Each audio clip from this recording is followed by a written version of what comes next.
Good morning, guys. So let's try to understand the money measurement concepts, which is the second concepts. Okay. So last class we have discussed the entity concepts, and today we are going to discuss the money measurement concepts. So let's understand the meaning of money measurements. Okay. So all transactions of the business are recorded in the terms of money. Okay. So when I tell you the business transaction is equal to monetary transactions. So money measurement concept speaks only about the monetary transactions. Okay. So it provides a common units of measurements. Okay. So all transactions of the business are recorded in terms of money. Okay, the transactions which we are recording with the value of money, that all transactions can be called as a money measurement concepts. It provides a common units of measurements. Okay, so money measurement concept speaks only regarding the meaning. Okay, it provides the common units to the measurement. So examples we can see: the market conditions, technological change, and the efficiency of management would not be disclosed in the accounts. Okay, so these are the examples which speaks generally. Okay, so what is today's marketing condition, technological changes, and the efficiency of management would not be disclosed in the accounts. Okay, so what these all activities which we have surrounded with a business, that might be the market condition, technological change, efficiency of management, but we can't I mean to say disclose these all activities in terms of money. Okay, so whatever the activities are there which we can disclose in terms of money, those transactions only we need to record in the books of account, as money measurement concept says. Okay, so even after studying the money measurement concepts, let's try to understand what is going concern concepts. So what do you mean by going concerns? Okay, so going concerns is nothing but the business will continue in operational existence for the foreseeable future. Okay, or in upcoming future. Here we will assume. Okay, so what we are going to assume, our business is going to continue in upcoming years. Okay, that assumption will be there in the going concern concepts. Okay, for example, if we have started a business in 2019, so it may run in upcoming 20 years, 30 years. Okay, whatever the operational activities we will, these are the existence for the future time period. So in financial statement should be prepared on going concern basis unless management either intends to liquidate the enterprise or to cease a trading, or has no realistic alternative but to do so. So it means that unless and until the management take a decision of liquidity of enterprises, or ceasing the trading activities, or stopping the trading activities, so whatever the liquidity we are going to study in the upcoming classes, so unless and until management take a firm decision regarding the business activities, till that when we prepare the financial statement, we need to keep it in mind that our business is going to continue in upcoming years. Okay, example: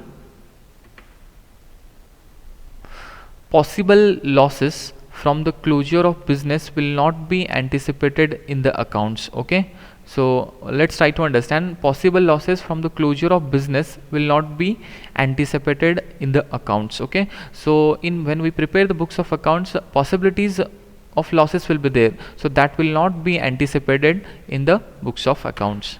Okay, so next, prepayments, depreciation provisions may be carried forward in the expectations of proper matching against the revenue of future periods. Okay, so prepayments will be there in the business, even the depreciation provisions also we are going to record or carry. So whatever this prepayments, depreciation is going to be even we can expect expect in upcoming years, but with the proper matching against the revenue of a future periods. When I need to do the prepayments, or I can say I need to provide the provision for the depreciation, whatever the activities I am going to do in the business activities.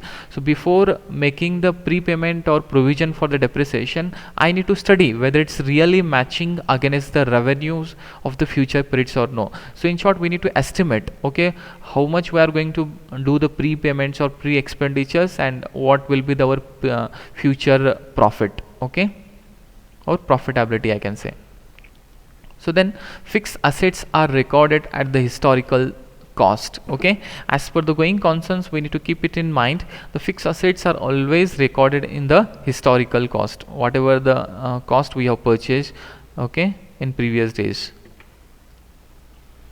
So let's try to understand what is historical cost concepts, okay.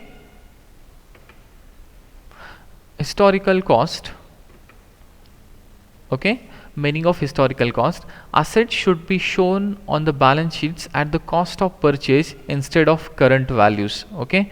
So as per the historical cost, we need to record its original price when we have purchased that asset. For example, if I am maintaining the books of account in 2020, but my asset I have purchased in the 2015, so I need to record the asset price as per the 2015 only. So when so in short, I can say asset should be shown on the balance sheet at the cost of purchase, because that assets is purchased in the 2015. So whatever the amount I have purchased in the 2015, that amount has to be recorded in the books of account rather than it's a current value, whatever the value will be there in the 2015, okay.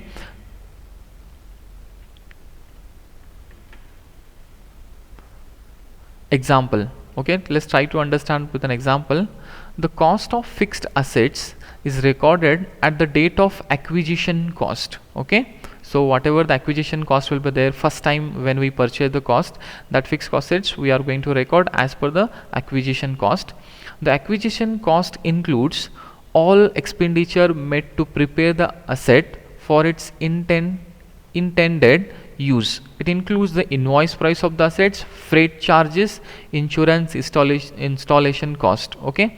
So for example, in 2015 I have purchased a machinery costing of rupees 5 lakh, okay. So I have purchased the machinery of rupees costing of 5 lakh, and for carrying that furniture from to the Bombay to the Chikkodi, I cost nearby 50,000, okay.